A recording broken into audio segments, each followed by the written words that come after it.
दोस्तों, विकसित भारत अभियान की ओर से मेरा आपको नमस्कार। मेरा काफ़ी समय काशी हिंदू विश्वविद्यालय परिसर में गुजरा।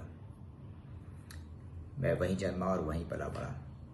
जो बिहारियों के साथ मेरा काफ़ी स्नेह और भाईचारा रहा। काफ़ी काम किया मैंने उनके साथ। एक चीज़ समझ में आ गई कि बिहारी ना सिर्फ काफ़ी मेधावी होते हैं, बाकी वो किसी भी बड़े काम को करने से झिझकते नहीं। और अगर आप बिहार के इतिहास की ओर जाएं तो हम सबको गर्व होना चाहिए। मगध एम्पायर, दो बड़े धर्म जैनिज्म और बुद्धिज्म बिहार की धरती से आए। मौर्य एम्पायर, गुप्ता एम्पायर, ये सारे साम्राज्य जो हैं कहाँ से आए, ये इन पे हम पे सोचना चाहिए। और भारत के आज़ादी के आंदोलन में भी, चाहे चंपारण सत्याग्रह हो, चाहे वो और बड़े बड़े आंदोलन आए हों, वो बिहार से आए। काफ़ी बड़े बड़े लोग भी वहाँ से आए, बिहार से। और मुझे उम्मीद है कि जब आप उनके योगदान को देखेंगे तो आप खुद गौरवान्वित महसूस करेंगे। भारत के पहले राष्ट्रपति डॉक्टर राजेंद्र प्रसाद बिहार से थे और उन्होंने एक बहुत बढ़िया बात कही थी, किसी राष्ट्र की स्थिति जाननी हो तो उसकी महिलाओं की स्थिति देखो। और दूसरी बात उन्होंने कही थी, हमारे आदर्शों को प्राप्त करने के साधन उतने ही पवित्र होने चाहिए जितना हमारा लक्ष्य।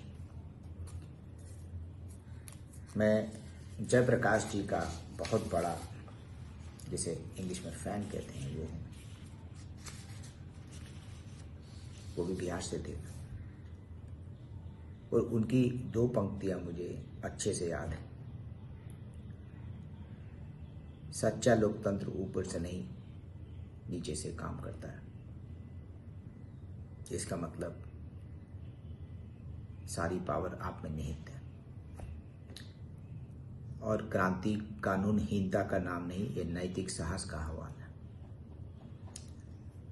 भारत के उप प्रधानमंत्री बाबू जगजीवन राम जी,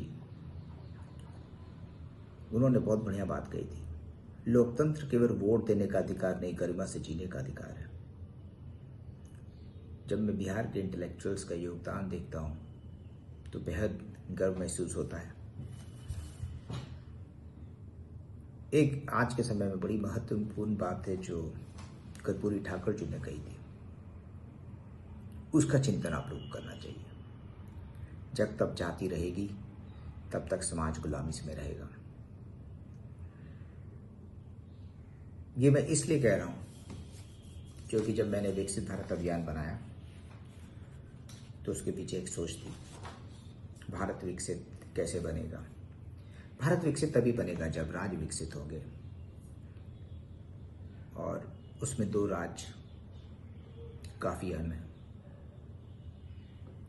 बिहार एक ऐसा राज्य है जिसमें अगर आप आंकड़े देखें तो आपको समझ में आएगा कि वो क्यों अहम है हमारे लिए। और अगर बिहार विकसित नहीं होता तो भारत विकसित कभी नहीं बन सकता। मैं आपको आंकड़े दे देता हूँ। जनसंख्या के आधार पर भारत में उत्तर प्रदेश के बाद बिहार आता है, जिसमें करीब 9% आबादी रहती है। लेकिन अगर आप इसका जीडीपी में योगदान देखें तो सिर्फ 2.8% है। तो जहां आबादी में हम दूसरे नंबर पे हैं बिहार में, विकास में हम सबसे पिछड़े हुए प्रदेश 35वें नंबर पे आते हैं। जीडीपी में, जीडीपी पर कैपिटा में 35वें नंबर पे। और मैं हमेशा ये मानता हूँ कि जीडीपी किसी भी देश का या प्रदेश का उसके विकास का मापदंड नहीं हो सकता। जीडीपी पर कैपिटा एक मापदंड जरूर हो सकता है, और जीडीपी पर कैपिटा सिर्फ 66,000 रुपये है बिहार में। और दूसरी ओर मैं आपको एक उदाहरण देता हूँ, पता नहीं कितना लागू होता है। एनवीडिया एक कंपनी, अभी लगभग एक हफ्ते पहले उसने $5 ट्रिलियन की मार्केट वैल्यू टच की, और उसके टोटल एम्प्लॉयज जो हैं लगभग 40 से ज़्यादा है। तो क्या हम बिहार में, जहाँ लगभग 13 करोड़ लोग रहते हैं, हमारे पास ऐसे 40,000 लोग ढूंढना मुश्किल है जो हमें कम से कम 1 ट्रिलियन ले जाएं? वैसे तो मेरा मानना है कि अगर आप बिहार के टैलेंट का प्रयोग करें, उनको एक इकोसिस्टम दें, तो जो एनवीडिया जैसी कंपनी ने हासिल किया है उससे हम बहुत आगे जा सकते हैं। आप पूरे विश्व में जाइए, आप भारत में जाइए, आपको बिहारी बहुत ऊंची पोस्ट पे मिलेंगे। लेकिन कुछ चीज़ों पे हम लोग को ध्यान देना चाहिए, और अगर हमको स्थिति को बहुत ज़्यादा बदलना है तो हमको बहुत बड़े कदम भी उठाने पड़ेंगे, और ये कदम आपको उठाने पड़ेंगे जो इसको सुन रहे हैं। लगभग 6 दशकों से हमारे पास जिसे कहते हैं आरक्षण एक टूल रहा है, उसने काम किया है, मैं इसको डिनाई नहीं करता। लेकिन मैं जब विकसित देशों को देखता हूँ तो इस सोच में पड़ता हूँ कि क्या आरक्षण हम सही तरीके से कर रहे हैं।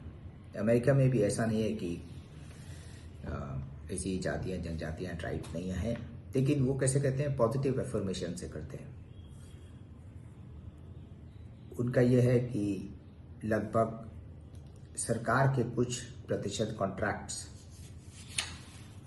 वो ऐसे लोगों को जाते हैं जो कि वल्नरेबल पॉपुलेशन से आते हैं। तो वहाँ पे करीब public contracts minority own, women own और डिसएडवांटेज के लिए एक पोर्शन उन्होंने कॉन्ट्रैक्ट्स रखा हुआ है। तो आप सोचिए, अगर हम जैसे जिनको हम आज आरक्षण देते हैं उनको हम एक्चुअल इकोनॉमिक अपॉर्चुनिटी दें तो विकास तेज होगा, क्योंकि वो उसके लिए प्रतिस्पर्धा करेंगे। पर ये आपकी सोच का विषय है, आके जनता ये डिसाइड करती है कि उसको क्या चाहिए। ह्यूमन कैपिटल और कैपेसिटी बिल्डिंग मेरा जो है सबसे इम्पोर्टेंट मुद्दा है भारत को विकसित बनाने के लिए। मैं हमेशा कहता हूँ कि हर बजट में प्रोडक्टिविटी वर्ड का यूज होना चाहिए। कितनी उत्पादकता जिसे हम कहते हैं, आप अगर उत्पादक होंगे एज ए इंडिविजुअल तो आप महत्वपूर्ण होंगे। आप ग्रो करेंगे, बिहार ग्रो करेगा। मुझे लगता है ये फैसला आप लोग को करना है। चुनाव तो आते जाते रहेंगे, पार्टियां जीतती रहेंगी, हारती रहेंगी। एक सवाल आपको पूछना है, बिहार कब जीतेगा? बिहारी कब जीतेगा? वो जब जीतेगा तो करेगा क्या? मुझे उम्मीद है कि जो भी पार्टी जीतेगी उसे मेरी शुभकामनाएं, आपके निर्णय को प्रणाम।